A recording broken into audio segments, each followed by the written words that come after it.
As the state's leading property and casualty insurance trade association, the Wisconsin Insurance Alliance plays a crucial role in safeguarding Wisconsinites. Alliance members provide vital insurance coverage, ensuring financial protection for individuals, businesses, and communities across the state. In times of need, they act as a reliable resource, helping residents recover from unforeseen events. Ultimately, the Wisconsin Insurance Alliance and its members contribute to the resilience and well-being of Wisconsin families and businesses by offering essential protection and support.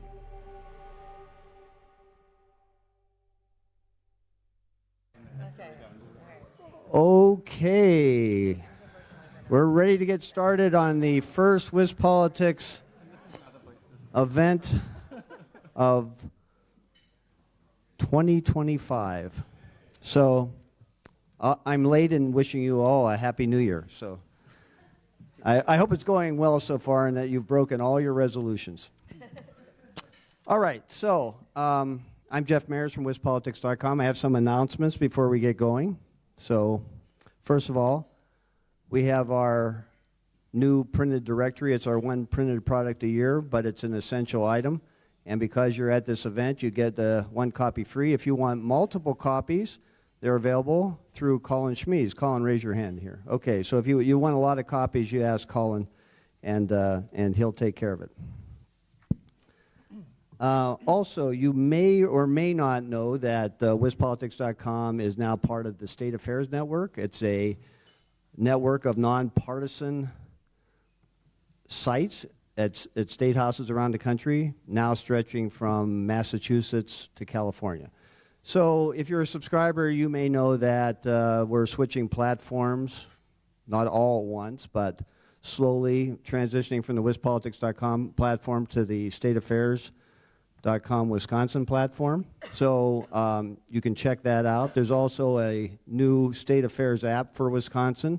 So I think that that's an exciting development. I ask you to check that out too. If all this is confusing to you or you have questions, you can just ask me or email me at mayors@wispolitics.com. I know the announcements keep coming. Okay, so now we have I want to welcome a new sponsor, WEC Energy Group. They're part of the sponsors for this series. We do about one of these a month, and they're welcome to subscribers and the general public. And here are other sponsors: Walmart, AARP, American Family Insurance, Hush Blackwell, and Xcel Energy. Wisconsin Insurance Alliance sponsors the Wisconsin Eye video. And so thank you, Wisconsin Eye, for being here.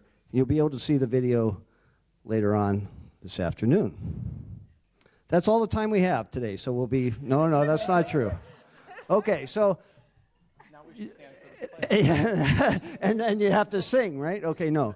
This is not a Rotary Club event. Okay. So now why are there only two candidates here today? I think I should explain that. So I sent out an invitation to all three campaigns, gave 2 dates, one of them being this one. These two campaigns responded right away. They said February 6th was their choice. The Underly campaign said that she had a conflict, and I said, well, give us some alternate dates, and then we can figure it out for all three. I never got any alternate dates, but I'm told today that the incumbent told some press that she's open to doing a debate after the primary. The primary is February 18th. Our goal here today is not to have a debate. Okay, it's a forum. This is the first time I've met these two candidates.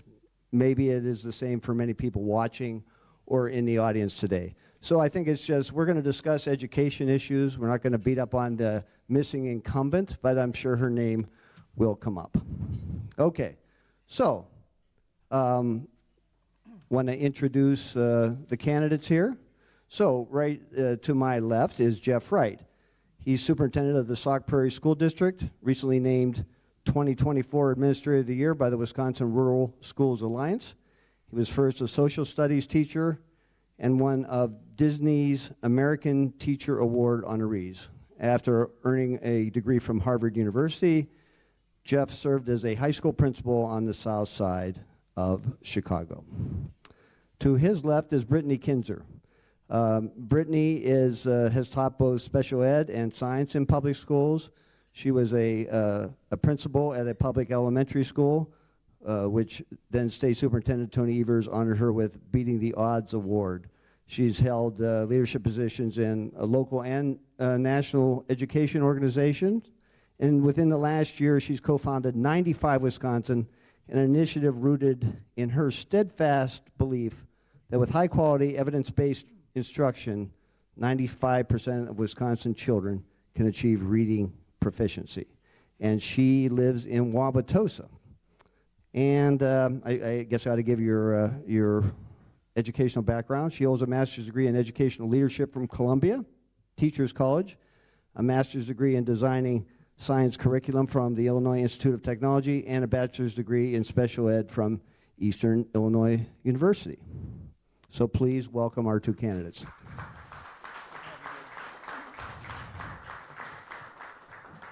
Wow, okay, so Brittany and I are both fighting a cold, and so which leads me to my first questions. Are you, yeah, how are you feeling? So my first question is everybody vaccinated? And what do you think of vaccinations in schools? Because our vax rates for children have declined because there's a lot of exemptions in Wisconsin. So, go ahead, Jeff, you're the not sick one at the moment. Go ahead. But if 24 hours from now I disappear from the radar, you all know what happened. Thank you for joining us this afternoon for lunch. In some ways, I'm vaccinated from just about everything because I spend my day with 4-year-olds through 12th graders in 6 different schools. My goal as a superintendent is to be in 4 different buildings in my district every single day, and I'll only hit 2 of them today because I was able to get to 2 before coming over here. But as a result, I get to swim in the germ pool that is 2,800 wonderful kids that too many of them in some ways maybe like to share their germs with those of us who get to do the work with them every day.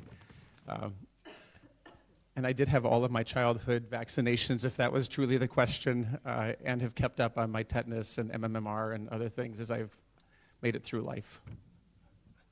Well, I'll ask you a more pointed question, though. Do you believe that schools should be the place where kids get vaccinated? And should there be so many exemptions? What I'm hearing in that question is, should schools actually be the place where children get vaccinated? No, I am not hoping that the school would become the vaccination site for children. I understand that there are places in our state where we have like health clinics and other resources embedded into the school because the local community has said, you know, this is a way that we can make sure that our community gets access to quality health care. I do not object to that sort of plan, but to say to every school across the state that you have to be doing the vaccinations on site, I think that should be more of a local decision based on the need in the community. I don't think that Sauk Prairie would seek that out. But during the pandemic, we did offer on-site vaccinations for all of our school staff, provided through our health insurance provider, because they thought it was a much more convenient, direct way to get all staff vaccinated than to have people have to make their own individual appointments, leaving the school site during the day, which meant getting subs, as opposed to just stepping out of the classroom for a while to do that on site. Hi, thank you for having us. I am getting over a cold, or maybe with something worse, but I'm glad to be here. So to that question, or yes, I'm vaccinated, but that was your first question. I believe that schools have become a place where we think that they need to do all the things. And as I've been traveling around the state, everywhere I go, they're saying, you know, we can't do it all. And we can't expect our schools to be the health clinic and the mental health center and where we teach our children. We really need to focus on teaching reading, writing, and math, as we all know here. I think we all know, as the nation's report card just came out and told us only 3 out of 10 children are reading well enough to be college and career ready. So our schools need to be a place where we are focusing on teaching and providing our teachers with the training and support they need so that the students are able to read, write, and do math. And so there are some schools that have health clinics, and of course that's the health clinic that does the vaccinations, but I don't think the school should be doing the vaccinations. Okay, so let's talk about reading. That's one of the reasons, you're both in the race, but you have a special initiative on that. So the state legislature and Governor Evers, the former superintendent, signed a bill, but some of that is hung up. And I'm wondering whether you agree with the approach that was taken in that bill, or what more can be done. Because the reading, let's face it, the reading stats aren't that great. So go ahead. We're in a reading crisis in our state. And Act 20, I think, is a great first step. And I think at this point, where right now it's like stuck in the courts. And if I were in DPI, I have relationships with both the legislature and the governor's office, or anyone that wants to put kids first. So I don't think at this point it would be there. We'd be able to, the money, when I'm talking about the money part of it. So I think it's really important. We have schools. I'm working in schools also. I'm partnering with schools where we are providing one-on-one high-impact tutoring, and then also making sure that phonics and reading comprehension is being taught in K through second. And a lot of schools have bought the research and evidence-based curriculum, and we want to make sure that they are getting reimbursed like they were promised. And I know that Representative Kitchens is working on a bill to make sure if the money is held up, that it's kept back so it doesn't go back into the surplus. So I think it is really important, and I think that's something to build on. But it's a good first step. Okay, what's your view on that bill and the reading crisis, as Brittany says? When we talk about reading across the state, one of the key metrics in determining a student's success long-term is whether or not that student can confidently read by the end of third grade. The line we often use in our schools is that up until third grade, a child is learning how to read. The rest of their life, they use reading to learn pretty much everything else. And that if you're unable to make that flip by the end of third grade, where now you're using reading to access content the rest of your life, school becomes an incredibly large challenge. And so that's why it's so essential that as a state, we are doing a full court press on what reading instruction needs to look like in kindergarten and first grade to make sure that students are able to reach that level of competency by the end of third grade. The unfortunate reality of this bill is that there were resources put in it that would be providing tutoring for students who are in the schools that have the lowest levels of reading proficiency, the greatest need. Providing funding for the resources for schools to purchase science of reading aligned materials. Because that money is held up in the Capitol, schools are being asked to do this work, teachers are being asked to do this training without having the funds to make it possible. Now, where I'm superintendent, we chose to adopt a science of reading resource before the law was passed. And so this has been a relatively easy move for our team to make. But there are a lot of other teams across the state that are being asked to have it. It's a huge lift to do all of this work at once when there aren't any resources to make sure that schools can actually get this done. I also think that there's a leadership challenge at the DPI that I think the current state superintendent and leadership team has failed on this, in sending a message that, we know that this is what the law says, but we're not going to come and check to see if you're doing it.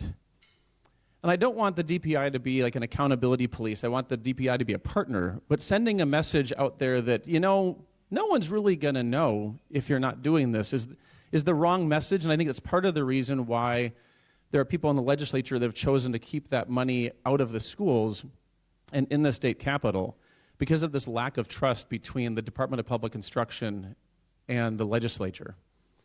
We have to restore that relationship because we should not be asking teachers to participate in this training outside of their contract time and not getting paid to do it.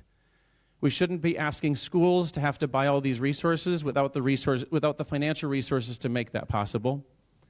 And we shouldn't be saying as a state, reading is really important to us, and we know one-on-one tutoring is often the biggest impact or makes the biggest impact on a kid's ability to read, but the money to do that work we're going to keep in the Capitol and not sending to the schools where it's needed the most.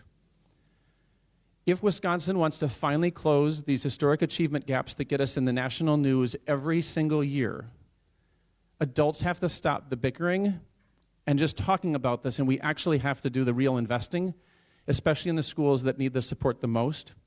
We know who they are. We have a plan that actually could make a really big difference, but unfortunately, the resources are still tied up in that building just a few blocks from here, instead of being in the school buildings with the teachers and students who can make this happen. I think there is a real interest in making this happen. Now we need to get the resources to the schools so it actually does. Okay, we'll get to DPI in due time. Okay, but let's just talk about, yeah, I know. Okay, so let's just, so what is one of the biggest obstacles, though, for kids reading, or why are these stats so stubborn? A lot of people want to blame cell phones and ban cell phones from schools. Is that a simplistic answer? Well, Wisconsin has had this problem long before kids had cell phones in their hands. So that is a simplistic answer. Cell phones are not to blame for the fact that Wisconsin students don't read at the level we want them to read. If I can talk about cell phones, since you kind of brought that topic up, I think something that we've been talking about a lot in our district is this shift in our culture from a play-based childhood to a screen-based childhood. And there are real consequences associated with that shift that's been taking place over the last 15 to 20 years. And so in our schools, we've acknowledged we cannot have control over what happens outside of our buildings. And so if a student, when they leave our building, spends a lot of their hours on a screen, the school can't control that. But we do get to control what the hours look like when a student is in our care. And so we have schools, in our buildings, we are purposely moving to screen use has to be deliberate, not the default. Don't just sit down and open up your laptop. Don't just sit down and open up your Chromebook or your iPad or your phone. I'm guessing that there are people in this room who automatically sit down, or they get in the car, or they get wherever they are, and the screen comes out, not because it's deliberate, because it's just the default. Our kids are watching. And so we need to figure out, how do we practice this differently in our school settings so that school is more based on play. And what adults do for play is that we engage in conversation. So how do we make sure that our learning environments at the high school level and middle school level are so much more face-to-face and engaging in content not based on a screen, but trying to solve a problem together, trying to navigate some sort of complicated problem together as opposed to doing it through a screen. In our elementary schools, we've shifted to purposeful playtime where the old blocks, the game boards, things like that come out, costumes, cardboard boxes. They love this time. And the goal is to get the adults to literally fade into the woodwork. If there's a conflict, let them solve it themselves. Don't micromanage every moment of their day. Help them play. Because so many of our kids, when many of us were growing up, a lot of families had multiple siblings of about the same age. That's not the case in an average family right now. And so they get their playtime. They get the time where they're figuring out how to collaborate, how to make new rules, how to solve conflicts with each other in that playtime at school. If we have helped them learn those skills, those important life skills, I do think that they're also going to have a better chance learning how to read and do math, because they've also engaged in problem solving that didn't involve a screen. To the extremes, we have some of our schools that year-round spend an entire day every week outside. Screens don't even work out where they go. And if it's freezing cold, they're still out there. It's only lightning that stops that learning outdoors. But it's been an intentional way that we're pushing back against a cell phone-based childhood and making sure that our kids have as much time playing with each other in the outdoors as possible while exploring science, while exploring math, while exploring reading, without having to be a screen to be their best friend or their primary teacher. Okay, so you don't have a cell phone ban per se, though. We do not have a cell phone ban per se, but in our middle school, the policy is often away all day. And so the cell phones go into a backpack or a locker, and so it's just not seen all day. And I would welcome you to come and walk around the middle school with me, and you will not see kids with cell phones. I have a 6th grader and an 8th grader. We're the family that doesn't let them get cell phones because we've just held that line. At our high school, our policy is no cell phones during instructional time, but we do allow students, these are young adults, many of them have jobs outside of school. We do allow them to use their cell phones during a lunchtime, during passing time to check in with a family member or a boss. And so it's not present during the instructional time, but it is something that they're still allowed to have as we're trying to help them transition from school-based life into adult life not long after they're done with us. Okay, so Brittany, to repeat the question, so are cell phones the problem? Should they be banned, or is it a deeper root of the crisis that you described? So I thought first, though, you were asking about the reading crisis, right? Is it just the cell phones? Was that the first part of it?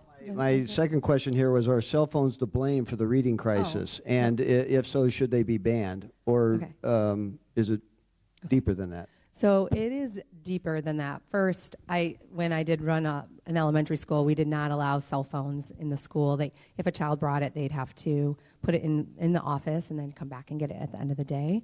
So no, I don't think cell phones are good.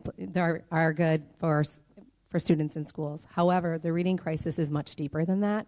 About 20 years ago, we stopped using the science of reading and teaching phonics, and now we have Act 20, so students weren't being taught how to decode words. They weren't being taught how, the reading comprehension. And we wait until third grade. Really, by the end of first grade, if our students are not decoding words, it gets even harder after that, because think about it, when you're in second and third grade, the words get much more complex. So if you can't read after first grade, if you can't decode, it's going to get harder and harder. And if you're looking at the data, you can see that students after first grade, if they're not reading on grade level, it is a struggle from there. So I think cell phones are an issue. Kids are on phones a lot, but it is something where we need to make sure that we are using the science of reading. We are making sure that our teachers in the younger grades know how to teach phonics. They're getting the support they need. We're using research and evidence-based curriculum, and we can turn this around. We saw this is best practices nationally. So if you looked at the nation's report card, Louisiana outscored everyone, and they have done a great job of making sure that the teachers are getting the support they need, and the kids are, and they're being transparent. They're looking at the results before third grade. Okay, so is a cell phone ban a tool in your mind? It is a tool. Okay. All right. So now let's talk about DPI. Yes, you're running. If you succeed, one of you is going to head the Department of Public Instruction. So this one would go to you, I think, Brittany. What's working at DPI? Before we get to what's not working, what's working? Is there anything that you think is working at DPI?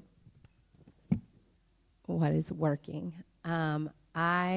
I think that there needs to be a lot of, I personally would like to focus on what needs to be improved. So I'm glad. Okay, so you're going to go right away, nothing's working.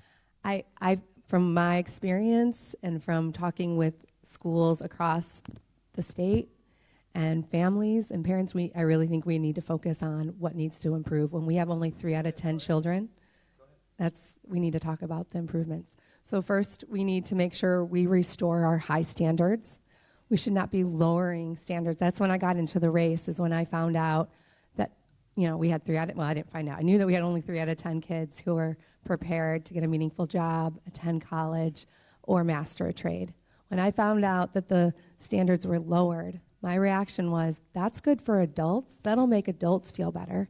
Oh, great, we have more kids in the green, or whatever we're going to call it now, right? But that child knows that they can't read.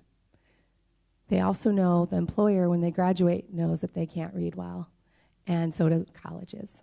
So we need to make sure we raise the expectation. We teach reading, writing, and math. We make sure we're partnering with our parents. We're making sure that the funding is going into the classroom, and we are rewarding our great teachers and not more bureaucracy, and that DPI is transparent, predictable, and innovative for our educators, our community, and our parents alike. And all of those things there are actual national, like I said, national best practices. If you read what Louisiana has done, and Mississippi is very similar. Okay, so what is the model? Is there a model Department of Public Instruction in another state? Are you saying Louisiana is the one we should follow, or what is the? Go ahead. There are some best practices there for sure. So when they were looking at how they did, he said, like, we used our evidence-based curriculum. We went in and coached the teachers. We used transparency. We looked at the results every week. How are children doing?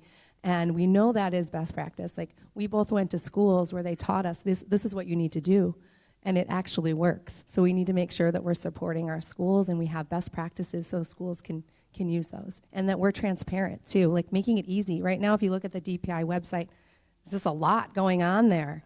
Like, what is the focus? And so we need to make it easy so that school boards have the information. School boards, I think their number one priority is to ensure children are learning, but they need the information so that they can support, celebrate, but also support their schools. Okay, so is there anything working in DPI? I mean, maybe you're more directly connected. You're running a school district. Well, and that is one of the biggest differences between our two candidacies, is that I spend my day working with a school district as a superintendent, and as a result have a direct connection to the Department of Public Instruction and to superintendents and to CSAs across the whole state. And as a result, I do get to interact weekly with employees at the Department of Public Instruction, some who I think are doing really, really good and very important work, and other areas where we have real need at the department, in part because of a talent drain that's happened at the department under the current state superintendent's leadership. But let me highlight some things that I do feel that are working that we should be proud of as a state.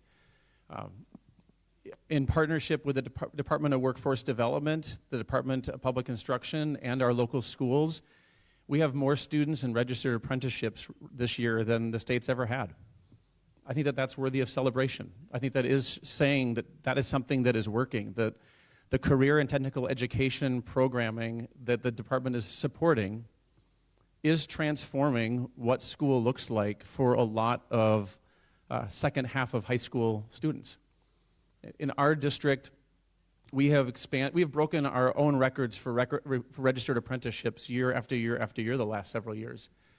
And it's so exciting to hear our business leaders come into our schools and talk about how high school students are transforming their workplace because of these new perspectives that are being brought by young people into our program.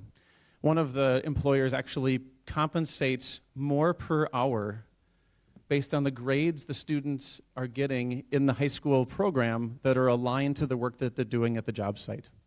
Incentivizing attendance, incentivizing really hard work. Now, ideally, you know that those employers would like to keep those students on their team. But I hear these same employers say, you know what, if the student learned that they don't want to be in my type of job as a result of an apprenticeship, that is a huge win too. Because that student didn't invest in multiple years of college or going to a tech college to find out that, you know what, this isn't actually what I want to do. And so that is an area where I think the Department of Public Instruction has been a really effective partner, and so has Amy Pahacek, the Secretary of the Department of Workforce Development, in trying to expand apprenticeships across the state into a really wide variety of fields. And that's something that I'm proud of in the district, but those things happened in partnership with the Department of Public Instruction. And so let me celebrate that and lift up that part of the team.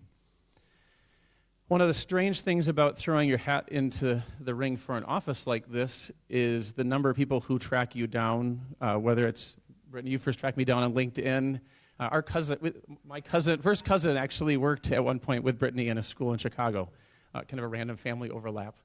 Or people finding my cell phone number, giving me a call. There are a lot of concerns that I have within the department itself, and the number of really, really effective teammates at the department that have either left completely or are considering leaving the department. And this is talent we can't afford to lose.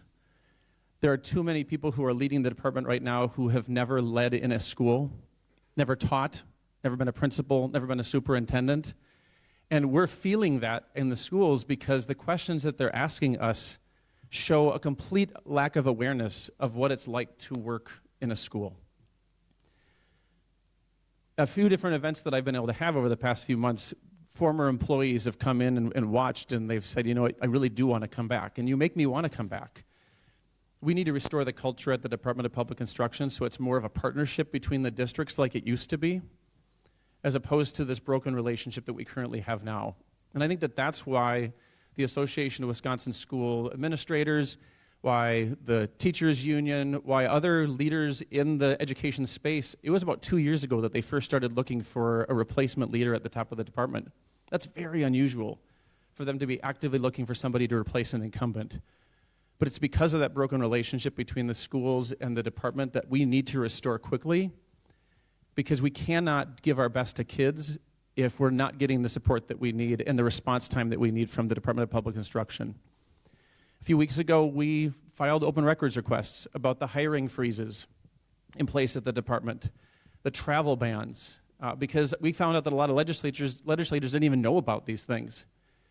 But the department and its leadership so poorly managed its budget in the first half of this year that now there are hiring freezes and travel bans in place, which means that people who are supposed to be working shoulder to shoulder with teachers to help with these reading changes or other things now are trying to do it virtually.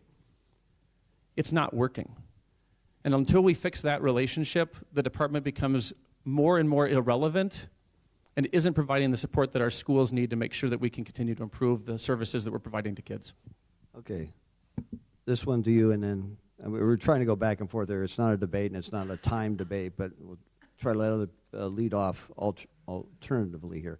Okay, so do schools need more money? Do public schools need more money? Public schools need more money, and the best evidence that I have for that is that district after district after district has to turn to its local property taxpayers to ask for dollars through referenda to pay for programming that the community has deemed essential. We did not see the number of districts going to referenda if we just rewound 20 years. I don't know what better evidence there is that we're not adequately funding our schools, that the fact that our school boards continue to go to their community members and say, we are going to use property taxes at an increasingly high rate to pay for schools to stay open. So this is something that we need to fix. The current funding formula was put in place when I was a senior in high school up at Spash. If you were a low-spending district in Stevens Point area senior high, thank you. Yeah, right. I mean, I just assume everybody knows Spash. That's what we're taught when you grow up there. Now you have me on the Panthers and not what I... The current revenue limits were put in place in 1992, 1993, and so if you were a low-spending district at that time, you still are forced by state law to be a low-spending district now. Sauk Prairie is one of those low-spending districts. We are at the lowest level of the revenue limit. We're also one of the only districts that has not gone to operating referendum because we have done everything we possibly can to prevent that, and we're a district that has increasing enrollment. But if you don't have increasing enrollment, it is almost impossible to keep your programs alive with the current funding formula. One of the easiest ways that we can start addressing this funding gap is looking at special education costs and how they're covered. When I was a student up at Stevens Point Area Senior High, the state contributed about 60%, 63% of special education costs. These aren't optional. If you're a student who can't access curriculum because of a vision impairment, or a hearing impairment, or a learning disability, we have it's a moral imperative to make sure that those students get these services. But they're expensive. If it was 62% funded back in 1993, it's 29% today. Where did the difference come from? It came from local property taxpayers. It came from local budgets.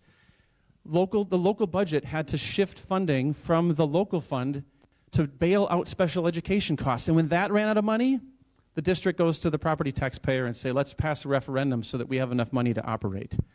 If the state were to return to that 60% rate, in Sauk Prairie, that would be $1.7 million that would go from special education funding back to the programming dollars that we have for every single kid in the district. There's a similar pattern that you see across every district in the state. I feel this is one we can solve. It doesn't require $4.2 billion of the surplus, like the current state superintendent has asked. But it does require a significant investment so that we're not relying so much on local property tax dollars, but instead are actually covering the special ed costs that we're required to make sure we're providing to kids. Okay, Brittany, do public schools need more money? So right now we're spending more on education and we're getting worse results. And so I think it really depends on which district we're talking about. And so I think I've said this to superintendents that I've met with, like, we have to make sure that we're being transparent about our budgets and where is the money going. Is it going into the classroom or is it more bureaucracy? I also agree that we need to make sure that we increase the special ed reimbursement. There are years where I'm spending $1 million on special ed our first year opening up our school, and we didn't get reimbursed that year. The next year we got reimbursed with only $300,000, and I had more special ed students. So what do? Like you said, you take it from the general ed, and that the cost of special ed is not being, we can't afford that in any of our schools. I also am for increasing the number, the transportation for our rural reimbursement. As I've been traveling around the state and listening, like that needs to also increase to help. I'm also open to, yes, the funding formula is very complicated and we need to change that. We're open to making sure that the taxpayers are not paying more than what the state is giving. And so that is how I feel about that. Okay, so the incumbent has said she wants $4 billion, and the surplus is a little over, going to be projected to be more than $4 billion. But she wants that $4 billion to go to education. Is she right? I mean, education is my issue, but this is for the whole state. And so, no, we can't spend $4 billion on education. This is, again, where when you're setting your budget, having conversations with the legislature and the governor's office is really important.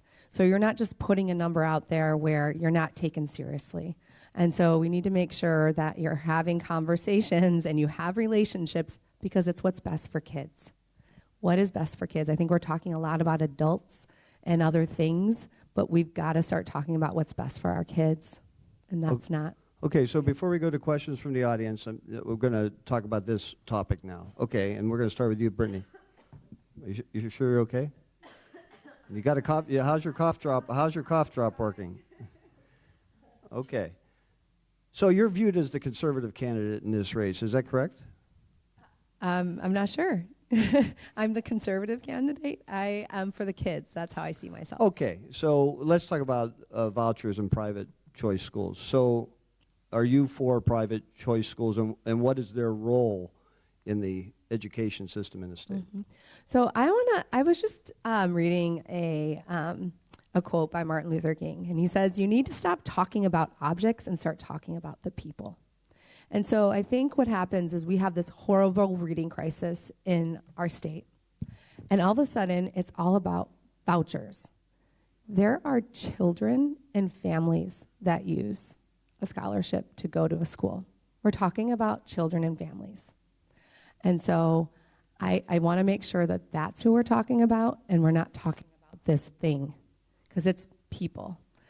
And so I think that school choice, the biggest school choice, part of school choice is open enrollment. I don't know if you all know that, but it's open enrollment. And then it's children and families who are using a private scholarship, which we call a voucher. It is a very small number. It's like 50,000.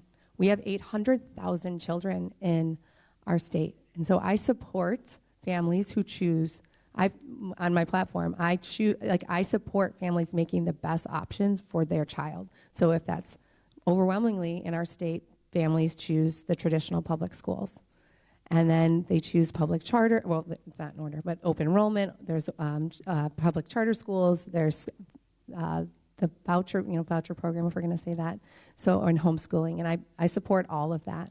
But my main platform is to make sure all of the children in our state 95% are able to read well enough so they can get a job or go to college. Right, and your answer is fine. I'm glad you're stressing people, but WisPolitics covers state government, and last session there was a big boost to voucher schools, and Governor Evers, the former state school superintendent, signed it. Yes. So it's part of Wisconsin's education system, and what I'm asking you is, how important is that? Do you think that when you're called the pro-voucher candidate, that's wrong? I mean, so do you think there needs to be more voucher schools, or it's adequate now?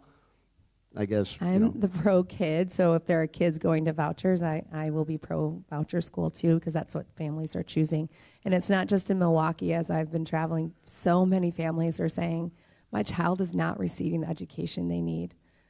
I'm not being listened to, and I you hear that all over, right? And so I'm pro school choice, yes. Okay, so same question to you. What's the role of private school choice in the state education system, and how does that affect your district, or how you view the education system in the state? Well, how it affects my district, Sauk Prairie doesn't have a huge population that participates in the statewide school voucher choice program, but it is a cost to our local taxpayers of about $500,000. And one of the things that I've talked about on the campaign trail and with groups across the whole state is that Wisconsin has chosen to have a statewide voucher program. What it hasn't done very well is teach how it's paid for. And the fact that the voucher program is paid for through money that is allocated, on the tax bill it says it's going to the local public school. But if you look at your property tax bill, there is no line item for how much the cost of the statewide voucher program is for your land parcel. It's money that goes on the public school tax bill to pay for this voucher program. And so I wish that if we're going to have a program like this in the state, I think the taxpayers deserve the transparency of knowing how much it's costing, so that we would have a more fruitful, a more open conversation about the costs of voucher programs. What I also would ask for is that there's some consistent accountability metrics for schools that choose to accept voucher dollars. Without using the names of the school or the kid, because that would be completely inappropriate, my school district recently welcomed a student into the district from a voucher receiving program. The student was expelled, and the number one reason listed for the expulsion was poor handwriting. Now, I cannot expel a student for poor handwriting in a public school. My principal reached out and said, technically, the school board has to approve whenever we take a student in who's been expelled elsewhere. That's pretty consistent practice across the state. I don't feel that I can have the student stay out of school for 2 more weeks waiting for the school board. Is it okay if we let the student in? And we said yes.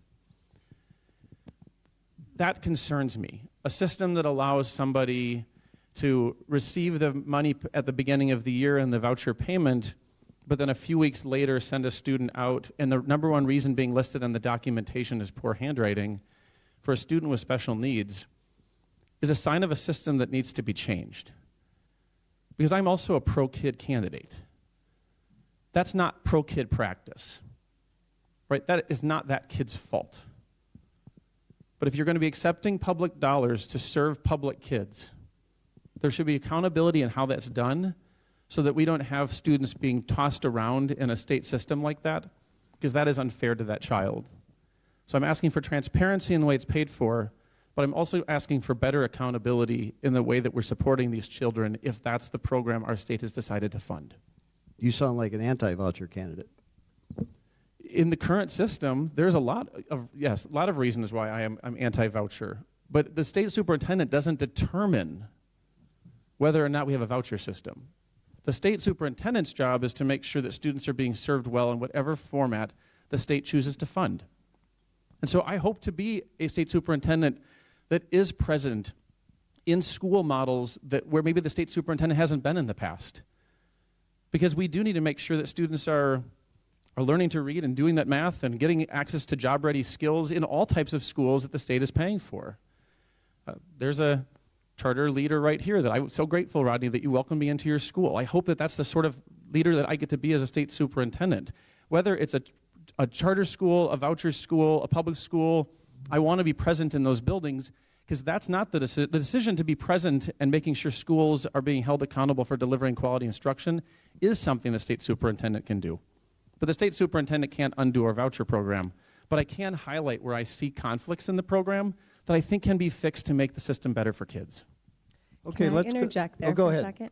So, I am the only school choice candidate, and I believe there should be transparency across all of the schools for all of our children.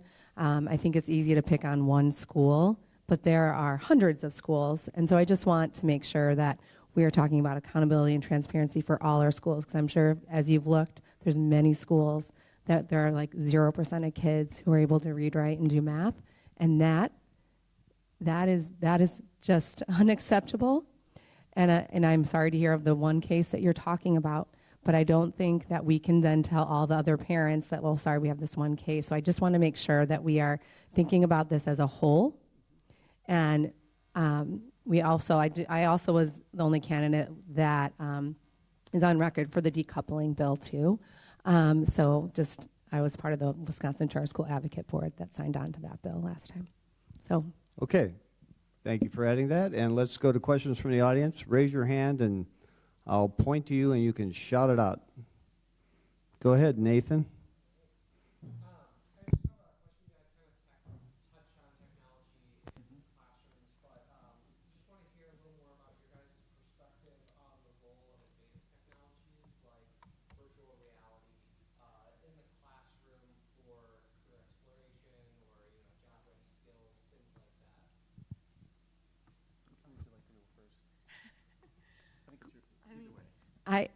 I know this is something new that's coming about, and so I think as long as there's, of course this is a local control issue, right? With DPI, we're not going to be telling everyone they have to do that, but I think again, this is if a district or, I know you're working with some Seton schools, right, are wanting to do that and they're seeing great results, and that's great, right? We need to make sure we're staying up with the times.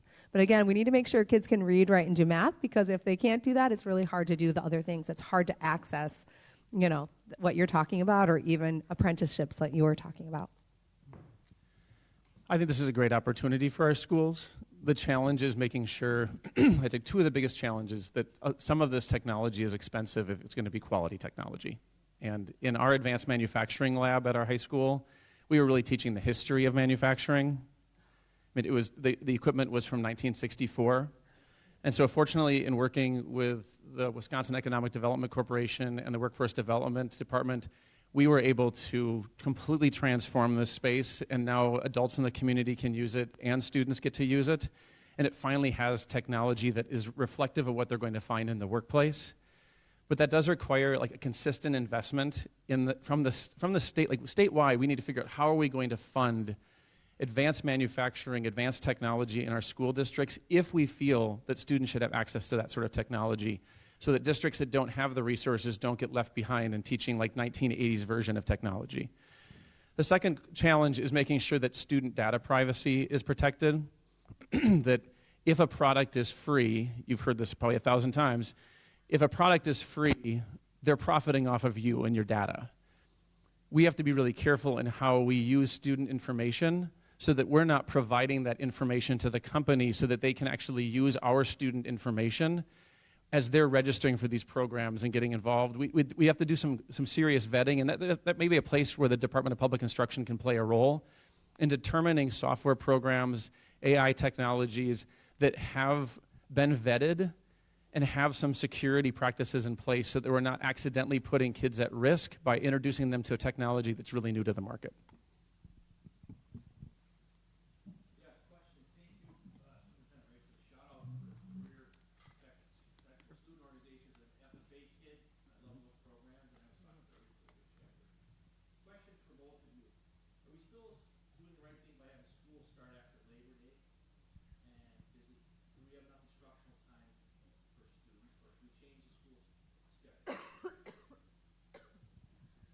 The current law requires September 1st as the earliest start date.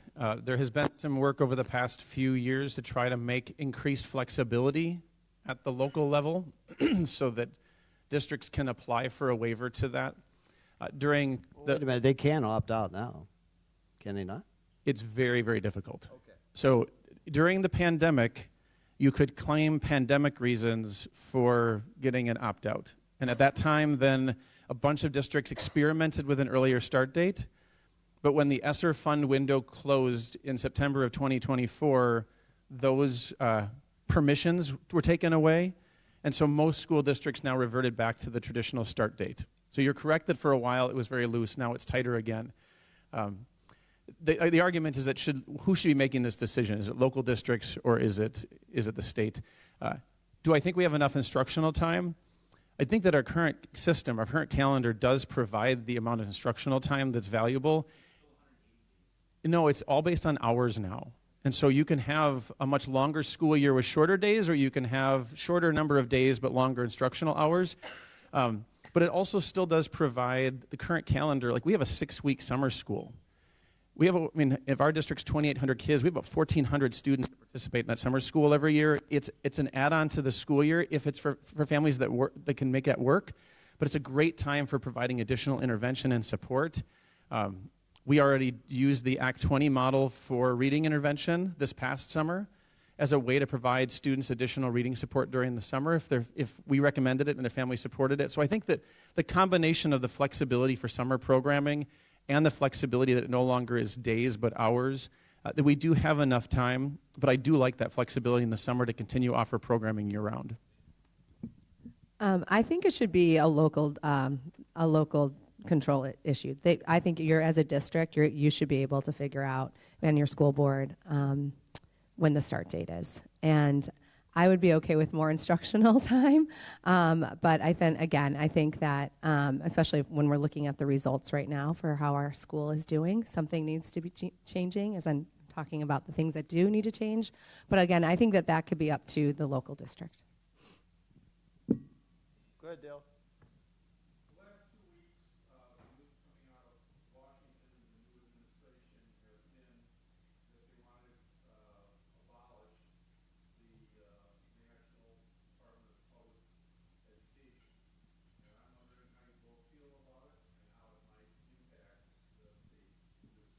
So the question is, should the National Department of Education be closed up?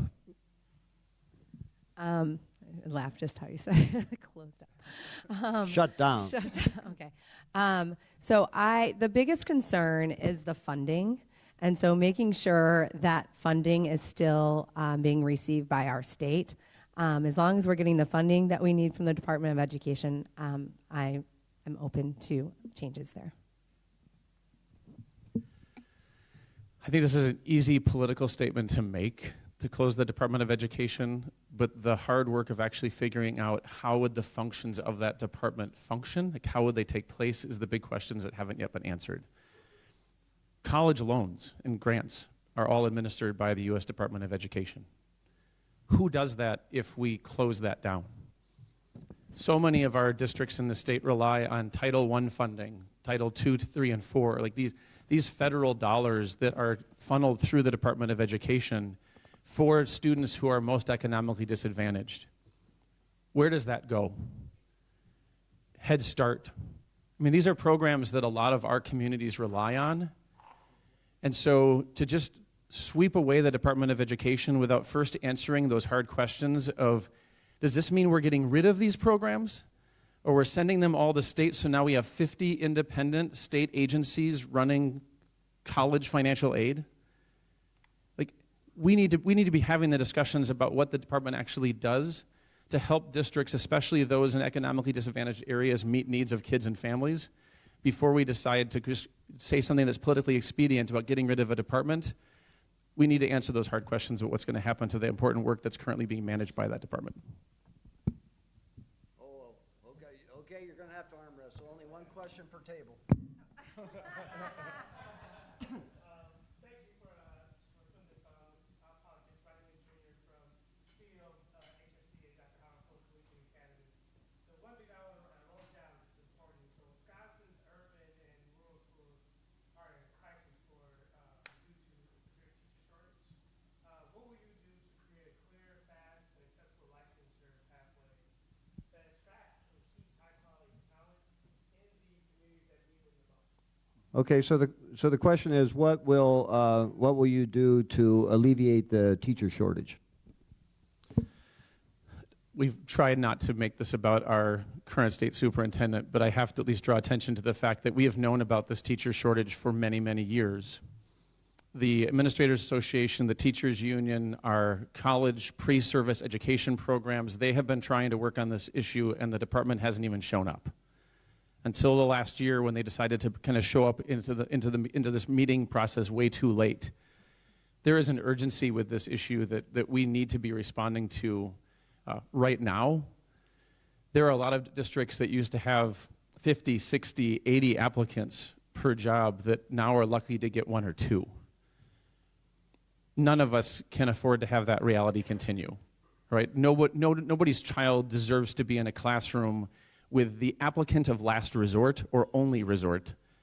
So I appreciate you bringing up this question because it is incredibly important. So, yeah, just by being, it started here. I don't know who to get closer to. You all. One thing that we have to make sure we do is to honor the art of teaching and making sure that educators have a voice in what their schools look like, and what they feel like, and that when teachers see the impact of their work because they're part of a team, we do keep teachers on those teams, and that's whether it's in rural communities or urban communities. This past school, so I have 4 elementary schools in Sauk Prairie. From last year to this year, I didn't have a single elementary teacher leave my teaching team. That may never happen again in my career. No retirements, no resignations, nobody moved to another district. But I know a large part of that is due to the fact that my teachers have voice in how our schools are run.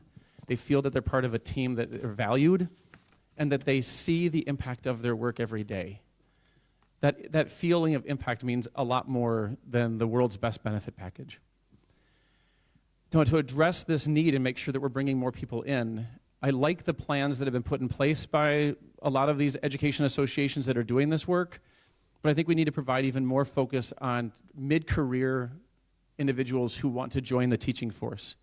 Maybe they've been in the workforce 10 or 15 years somewhere else, and now they're curious about being a teacher. Maybe it's something they always wanted to do but didn't jump into this before. What pathways can we put in place for mid-career changers to add a richness to our workforce through their lived experience? Districts don't have to hire these individuals if they don't want to. But when we walked around your school, like you introduced me to teachers who had been engineers or other parts of their careers, they had found these other opportunities and then said, I want to share this skill set with kids. How do we restructure some things in state law and at the Department of Public Instruction to make that pathway possible for more people who are likely to already live in the communities you're talking about?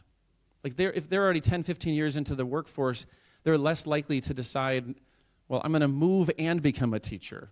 It's like, no, I want to be certified to become a teacher and be part of a team that values me so that I can share this skill set with a different generation. Let's make sure that we have those pathways for teachers to make that change. So, in all transparency, Rodney and I opened a school together, an award-winning school together in Milwaukee. And I'm someone who came from out of state. I came from teaching with a special ed license and a principal license for 2 different states. And I went through one of the most rigorous processes to get this license, my principal license. And when I came to Wisconsin, Rodney and I were talking about this, it took me a year to get through the bureaucracy for Wisconsin to accept my principal licensure from an Ivy League school. I almost wasn't able to work in Wisconsin. The program that you mentored people through. That was that hard. I had an award for beating the odds. And Wisconsin made it that hard, where I almost didn't come here. I know there are people in this room who have similar backgrounds like the 2 of us have, who have not been able to teach or lead a school because of the bureaucracy here in Wisconsin. That is not what is best for our children. We have got to make it easier for people who have we have people in this room who have won awards in other states for being the best teachers, and they can't teach here because of the red tape and the bureaucracy. And so we need to make sure that the pathways are much easier for our highly qualified teachers and leaders to be able to move here and work. And then we want to retain them, of course. We also need to make sure that the districts, the local districts, they all have ideas. They have people in their community who are doing great things in their schools, but they're on emergency licenses because there is not an easy way to get your license here. And that can't be like that. I was just talking to a Milwaukee public school leader yesterday. She said, I've been talking with DPI for years now about how we need to make sure that it's easier. And so I want to make sure that when I am a DPI superintendent, that we are able to fix that quickly, as I am someone who had to go through that same issue. Okay, so time is running out, but now we're going to have the lightning round because I didn't manage my time right. Okay, let's start with you. Should MPS be broken up? Just, one word, yes or no. Should MPS be broken up? No. No. Okay, and should Act 10 be repealed? Yes. It should stay in. Okay, so don't applaud yet because I need to remind everybody about our great sponsors.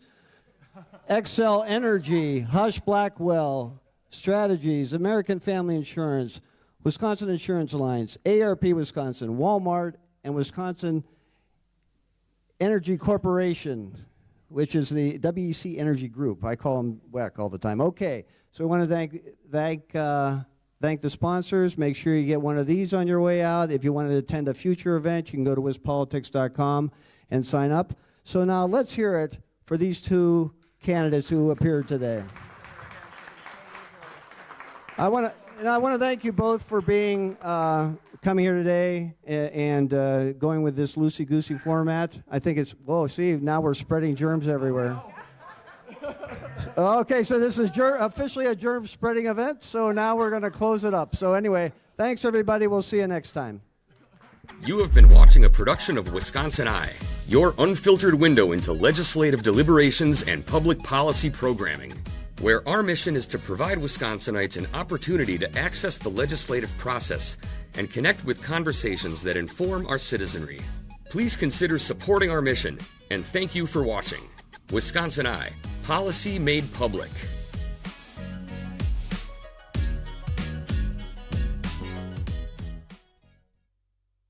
As the state's leading property and casualty insurance trade association, the Wisconsin Insurance Alliance plays a crucial role in safeguarding Wisconsinites. Alliance members provide vital insurance coverage, ensuring financial protection for individuals, businesses, and communities across the state. In times of need, they act as a reliable resource, helping residents recover from unforeseen events. Ultimately, the Wisconsin Insurance Alliance and its members contribute to the resilience and well-being of Wisconsin families and businesses by offering essential protection and support.